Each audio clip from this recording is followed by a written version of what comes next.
Godina Harargee lixaatti qorattoota poolisii fi abbootii alangaatiif marii fi leenjiin ittisa yakkaa malaammaltummaa irratti kenname. Araarsoo Muhammad dabalata qaba. Godina Harargee lixaatti leenjiin hubannoo ittisa yakka malaammaltummaa fi marii waloo irratti xiyyeeffate qorattoota poolisii fi abbootii alangaa aanotaa fi bulchiinsa magaalota godina Harargee lixaatiif kennamee jira.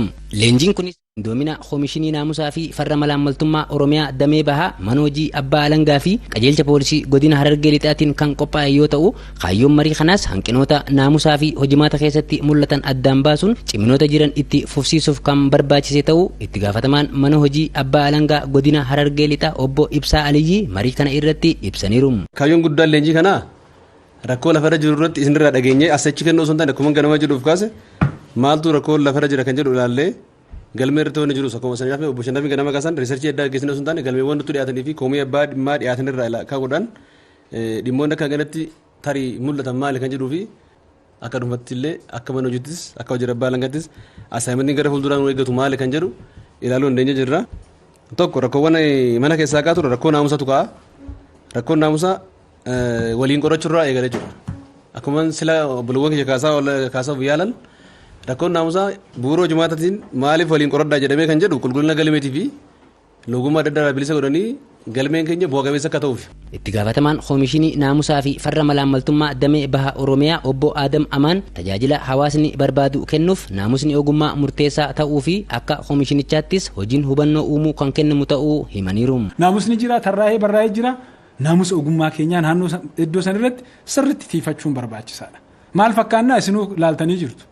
Hedduudha. Wanti xiinxalaan dhiyaates hedduudha. Irraa dhugaa dubbachuudhaaf waan gaariidha. Kanaaf naannoo kanarratti naamusa ogummaa keenyaa sirriitti eeguu qabna.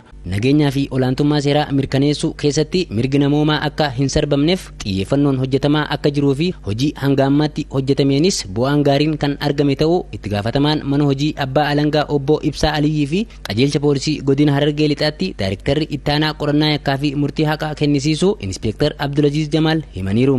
Waalama milkeessu tokko nageenya biyya kanaa mirkaneessuu keessattuu poolisiin olaantummaa seeraa qofa osoo hin taane nageenya illee hawaasni akka jiraatu itti gaafatamummaa guddaa qaba. Gaafa biraatiin ammoo mirga namaatii fi nageenya hojii akka deemu qaba jechuudha.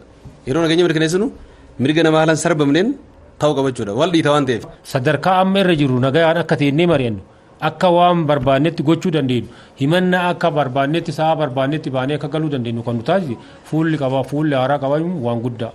Meeshaa waraanaa kan qabamu sababa kanaani.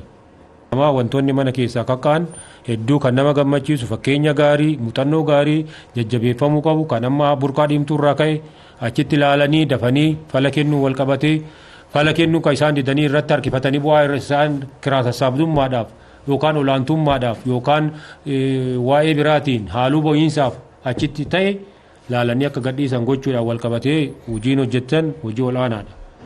Aimiin aanaa muraasa irraa kan hafe hedduun keessan irra caaltuun keessan hojii gaarii hojjettan yakka gadi bu'anii qulqulleessuunis wal qabatee wantoonni mana keessaa ka'e baay'ee gaariidha. Wanta gara fuulduraatti illee baratamuu qabu wanta itti fufamuu qabudha. Xumura irrattis qorattoonnii fi abbootiin alangaa waltajjii kana irratti hirmaatan dubbifne tokko leenjii kana irraa hubannoo guddaa kan argatan ta'uu himuun nageenyaa fi olaantummaa seeraa mirkaneessuuf kutannoon kan hojjetan ta'uu dubbataniiru. Hanqinootaa fi ciminoota kanniinsa tajaajila qorannaa yakkaa yookaan murtii haqaa kannisiisuu keessatti jiru sun addaan baasuudha. Inni galmisaa ammoo hanqinoota turan sun irra walii galamee kallattii fuulduraa sirreessuudhaaf.